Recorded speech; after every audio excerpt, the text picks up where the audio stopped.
Oke, jadi kita lihat di tugas kemarin, kita diminta untuk menghubungkan si mikroprosesor ke 16 buah SRAM 32K kali 8. Kemudian dikasih tahu juga starting address di keping pertama sama keping 8 keping berikutnya atau di keping 9.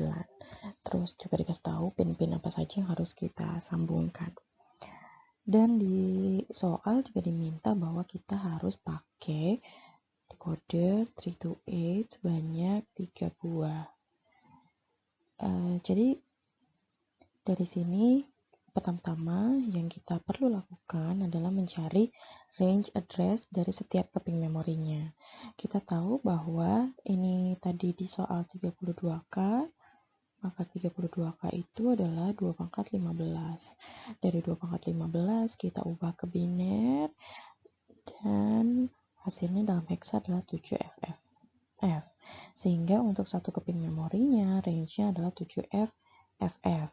Jadi di keping pertama di sini kita udah dikasih tahu alamatnya 80.000, maka dia akan berakhir ending address-nya di 87FFF. Karena di sini sudah 87, maka di keping nomor 2 adalah 88000. Dan seterusnya kita tambah-tambahin, nanti ketemulah di keping nomor 8 itu range alamatnya B8000 sampai BFFFF.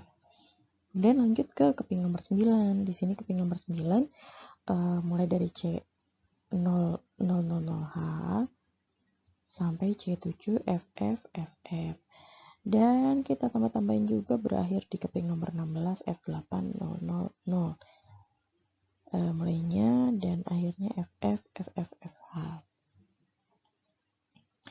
Kemudian dari situ kita jabarkan, nggak usah semuanya kita jabarkan, jadi di awalnya saja, di awal di keping nomor 1 dan di nomor 8, kemudian di nomor 9 dan nomor 16. Di sini masing-masing kita lihat nih ada starting dan ending address-nya, kita ubah ke biner. Dari sini setelah kita coba ubah semuanya, di sini kita bisa lihat bahwa di yang belakang ini kita lihat nilainya berubah dari 01 gitu ya. Jadi bisa kita simpulkan dia itu don't care. Kemudian di yang tengah nih yang saya beri kotak ada 3 bit, dia itu kalau di keping nomor 1 dia nilainya 000 ya, keping nomor 8-nya 111. Begitu juga di keping nomor 9 000 dan di keping 16 111 lagi. Jadi kita bisa lihat di tiap 8 keping dia akan berubah dari 000 ke 111. Nah, ini cocok kalau kita gunakan menjadi input selection dari si decoder. Tepatnya di decoder kedua dan ketiga. Karena nanti kita bakalan punya decoder ada 3 buah ya. Dengan ini tadi pinnya adalah A15, A16, A17. Ini 15 karena ini kan terakhir di 14 ya. Jadi berikutnya adalah 15, 16, 17. Sebenarnya udah langsung ketahuan dari situ. Nah, dari si 15, 16, 17-nya kita hubungin ke CBA, selection input dari decoder kedua dan ketiga secara paralel. Kemudian kita lihat yang sebelah paling kiri, di sini ada kalau keping 1 sampai 8, di sini nilainya 10. Sementara di keping 9 sampai 16 nilainya tuh 1. Nah, bisa kita lihat kayak gini jadinya.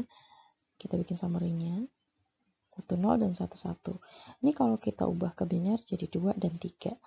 Nah, ini akan saya pergunakan menjadi selection input dari decoder ke 1. Jadi bisa CBA-nya itu A18-nya dimasukin ke A, A19-nya dimasukin ke B. Sementara C-nya nanti kita masukin ke ground aja supaya nilainya 0. Sehingga kalau A dan B-nya ini kayak gini masangnya, maka tadi kalau kita kasih input selection inputnya 1 0, maka outputnya nanti akan keluar di 2. Kalau dikasih input 1 1, maka keluarnya di 3. Apakah harus seperti ini? Boleh nggak sih? Misalnya saya hanya pakai yang 0 dan 1 yang belakang ini, yaitu pin A18 aja, terus yang A19-nya ini saya pakai buat enable input nanti. Boleh-boleh aja, tapi di sini di jawaban saya jawabnya seperti itu, tapi sebenarnya fleksibel. Nah, kemudian udah selesai, jadi penjelasan pemilihan pinnya, tinggal kita langsung gambar. Yang pertama perlu kita gambar, tadi kita udah tahu ada A18 sama A19 itu dijadikan selection input decoder ke 1. Ya, C-nya di ground. Ya, ini tadi yang akan bernilai 2, 3 nih keluarannya, sehingga keluaran dari decoder ini nanti di 2 dan 3. Jadi di 2 itu akan disambungkan ke decoder nomor 2, yang keluaran nomor 3 ini saya masukin ke D3. Oke, kemudian pin A15, 16, 17 itu dijadikan selection input di decoder D2 dan D3. Ini sebenarnya paralel, tapi supaya gambarnya nggak kelihatan ribet, jadi saya tulis 2 kali. Nah, setelah itu tadi G2A udah dipasangin langsung ke keluaran decoder 1. Tinggal G2B nih. Kita masih punya pin dari microprocessor yang harus kita pasang, itu ada pin IO/M. Nah, di sini dia akan bernilai 0 kalau sedang mengakses memori.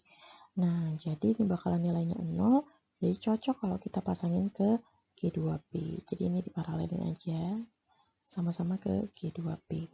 Kemudian G1-nya kan belum ada isinya, jadi G1-nya bisa kita taruh VCC supaya dia nilainya 1.